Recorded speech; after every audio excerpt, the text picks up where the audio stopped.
ఎంత వరద వచ్చినా స్పిల్వే ద్వారా వెళుతుందని డైవర్ట్ చేసిన తర్వాత we completed upper coffer dam complete చేసి దాన్ని దాన్ని పూర్తి చేసినటువంటి ఘనత జగన్మోహన్ రెడ్డి గారికి దక్కుతుంది.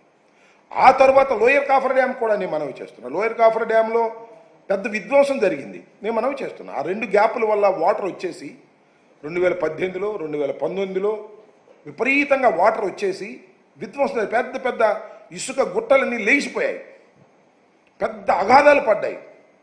ఆ అగాధాలని పూడ్చడానికి లోయర్ కాఫర్ డ్యాంలో పెద్ద అగాధం ఉంటే అగాధాన్ని ఎట్టా పూడ్చాలని సిడబ్ల్యూసీని అడిగాం, పీపీఏని అడిగాం. వాళ్ళు ఒకటే చెప్పారు, ఈ పెద్ద పెద్ద ప్లాస్టిక్ బ్యాగులు తీసుకొచ్చి వాటిలో ఇసుక వేసి అవి జియో బ్యాగ్స్ అవి ఎక్కడో మ్యానుఫ్యాక్చరింగ్ చేసి తీసుకొచ్చి అవన్నీ ఆ అగాధాల్లో వేసి పూడ్చి దానిపైన లోయర్ కాఫర్ డ్యామ్ వేసేటటువంటి ప్రయత్నం చేసి 2023లో లోయర్ కాఫర్ డ్యామ్ కూడా కంప్లీట్ చేశాం. Lower coffer dam, upper coffer dam, నది డైవర్షన్, స్పిల్వే టోటల్గా చేసినటువంటి ఘనత వైఎస్ఆర్ కాంగ్రెస్ పార్టీ అధికారంలోకి వచ్చిన తర్వాత జగన్మోహన్ రెడ్డి గారి సారథ్యంలో ఇవి జరిగాయని నేను ఈ సందర్భంగా చెప్పదలుచుకున్నా. దాన్నే ఇవాళ ప్యానల్ ఎక్స్పర్ట్స్ చాలా అప్రిషియేట్ చేశారు. ఎప్పుడైతే 2020లో ఆ వరద తర్వాత ప్రభుత్వం సరైనటువంటి చర్యలు తీసుకోవడం వలన ఇంకా ఫర్దర్గా కోత జరగలేదు, ఫర్దర్గా డయాఫ్రమ్ వాల్ కొట్టుకుపోలేదు, అది కూడా చేయకపోతే ఫర్దర్గా డయాఫ్రమ్ వాల్ ఉన్నది కూడా లేచిపోతే పోయిందిలే అని అనుకోవచ్చు ఎవరైనా అని చాలా స్పష్టంగా మరి కెనడా అదేవిధంగా యుఎస్ ఎక్స్పర్ట్స్ చెప్పారు. ఇది మేము చెప్పించుకుంది కాదని కూడా ఈ సందర్భంగా నేను మనవి చేయదలుచుకున్నాను. నెక్స్ట్,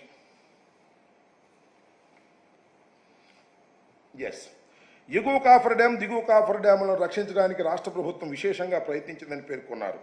రిపోర్ట్ 42.5 మీటర్ల కాఫర్ డ్యామ్ ఎత్తును పెంచడం గొప్ప ప్రయత్నంగా పేర్కొన్న రిపోర్టర్. అంటే ఎత్తు పెంచడం అంటే ఆ రిపోర్ట్లో ఏం చెప్పారంటే 42.5 కాఫర్ డ్యాముల ఎత్తు అంతకుముందు లేదు, గ్యాపులు ఉన్నాయి, పూర్తిగా హైట్ను కూడా పెంచుకోకుండా వదిలేశారు. రాష్ట్ర ప్రభుత్వం, వైఎస్ఆర్ కాంగ్రెస్ పార్టీ రాష్ట్ర ప్రభుత్వం వచ్చిన తర్వాత ఇందాక నేను చెప్పినట్టుగా నదిని డైవర్ట్ చేసిన తర్వాత దాన్ని పూర్తి చేసి దాన్ని మరి వాళ్ళు కూడా ఎక్స్పర్ట్ పాలన కమిటీ కూడా దాన్ని అప్రిషియేట్ చేశారు. దీనిలో 2 అంశాలు, ఈ మొత్తం 50 పేజీల నుంచి చాలా పెద్దది రిపోర్టు. ఈ రిపోర్ట్లో ఉన్నటువంటి ప్రతి ఫోటోని ఇవి కానీ ఇగో ఈ ఫొటోస్ ఉన్నాయి చూశారు కదా, దీస్ ఫొటోస్ మేము ఇచ్చింది కాదు. ఇగో ఈ ఫోటో మేము ఇచ్చింది కాదు, అంటే మేమంటే ఐ మీన్ రాష్ట్ర ప్రభుత్వం ఇచ్చింది కాదు, కేంద్ర ప్రభుత్వం ఇచ్చింది కాదు, గూగుల్ నుంచి ఫొటోస్ తీసుకున్నారు వాళ్ళు. గూగుల్లో తెలుసు కదా మీకు, ఎప్పుడు ఏ టైంలో గూగుల్లో ఏ రకంగా ఉంది ప్రాజెక్ట్, ఎప్పుడు గ్యాపులు ఉన్నాయి, ఎప్పుడు గ్యాపులు లేవు. మేము వాదించుకోవాల్సిన అవసరం లేదు, వటారించుకోవాల్సిన అవసరం లేదు. మొత్తం టోటల్గా గూగుల్ నుంచి ఫొటోస్ తీసుకొని ఆ ఫొటోస్ మీద స్టడీ చేసి ఇచ్చినటువంటి రిపోర్ట్ ఇది. ఈ రిపోర్టుని మేము వైఎస్ఆర్ కాంగ్రెస్ పార్టీ వెబ్సైట్లో మేము పెట్టబోతున్నాం, అందరికీ అందుబాటులో ఉంచబోతున్నాం. నేను వైఎస్ఆర్ కాంగ్రెస్ పార్టీ తరపున ఒక మాజీ ఇరిగేషన్ మంత్రిగా జగన్మోహన్ రెడ్డి గారిని దూషించటమే పనిగా పెట్టుకున్నటువంటి పత్రికలు, జగన్మోహన్ రెడ్డి గారే విధ్వంసకారుడని ప్రచారం చేయడానికి చంద్రబాబు నాయుడు గారు చేస్తున్నటువంటి ప్రయత్నాలను చూస్తున్నటువంటి మేధావులందరికీ కూడా నేను మనవి చేసేది ఏమిటంటే, పోలవరం ఒక జీవనాడి, పోలవరం రాజశేఖర రెడ్డి గారు కలలు గన్న ప్రాజెక్టు, దాన్ని చిత్తశుద్ధిగా అమలు చేయాలని ప్రయత్నం చేసినటువంటి వ్యక్తి జగన్మోహన్ రెడ్డి గారు.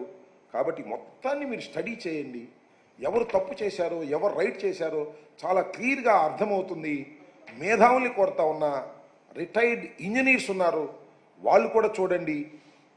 అదేదో సామెత చెప్పాడు, మేధావుల మౌనం అంతా మంచిది కాదు ప్రమాదం అన్నట్టుగా దీన్ని పదబద్ధంగా జగన్మోహన్ రెడ్డి గారు సర్వనాశనం చేశాడు, చేసింది ఆయన.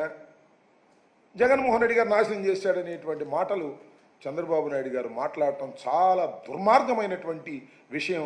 ఆ దుర్మార్గమైనటువంటి విషయాన్ని చాలా స్పష్టంగా ఈ రిపోర్ట్లో వివరంగా ఎక్స్పర్ట్స్ చెప్పారు. దాన్ని మేధావులు, రైతు సంఘాలకు సంబంధించిన వారు అందరూ కూడా స్టడీ చేసి వాస్తవాలు తెలుసుకునేటటువంటి ప్రయత్నం చేయాలని ఈ సందర్భంగా నేను చెప్పదలుచుకున్నాను. దాంతోపాటు ఇంకొక చిన్న మాట కూడా చెప్పదలుచుకున్నాను. నేను ఇరిగేషన్ మంత్రిగా చాలా వరకు స్టడీ చేశాను పోలవరాన్ని గురించి.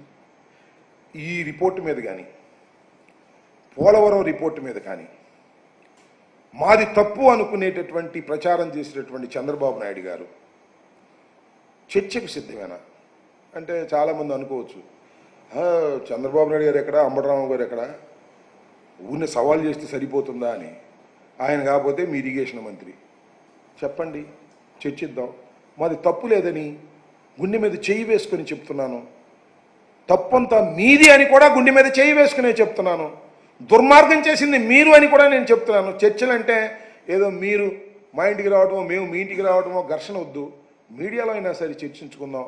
చంద్రబాబు నాయుడు గారిని రమ్మనే సాహసం నేను చేయలేకపోయినా ఒకవేళ మీ రామనాయుడు గారు ఉన్నారు కదా, మీ ఇరిగేషన్ మంత్రి గారు, వాటితో పంపించండి. మీ దగ్గర చాలామంది ఇంజనీర్స్ ఉన్నారు, రిటైర్డ్ ఇంజనీర్స్ ఉన్నారు, అడ్వైజర్స్ ఉన్నారు. వాళ్ళతో మాట్లాడండి ఒకసారి. ఖచ్చితంగా నేను మనవి చేస్తున్నా, చిత్తశుద్ధిగా చెప్తున్నా, పోలవరం ప్రాజెక్ట్ అనేది చంద్రబాబు నాయుడు గారి వ్యూహాత్మక తప్పిదం వలన, చంద్రబాబు నాయుడు గారు ఇది కేంద్ర ప్రభుత్వం దగ్గర నుంచి తీసుకొని డబ్బులు సంపాదించడమే కార్యక్రమంగా పెట్టుకోవడం వలన, అన్ని కార్యక్రమాలు ప్రోటోకాల్ లేకోకుండా సైమల్టేనియస్గా ప్రారంభించడం వలన డయాఫ్రమ్ వాల్ దెబ్బతిన్నది. డయాఫ్రమ్ వాల్ దెబ్బతినడం వలన కేవలం 1000 కోట్లు నష్టమని మీరు అనుకోకండి. కొన్ని లక్షల కోట్ల రూపాయలు విలువైన కాలం కూడా పోయింది. ఇవాళ వరకు ఈ ప్రాజెక్టు అతిగతి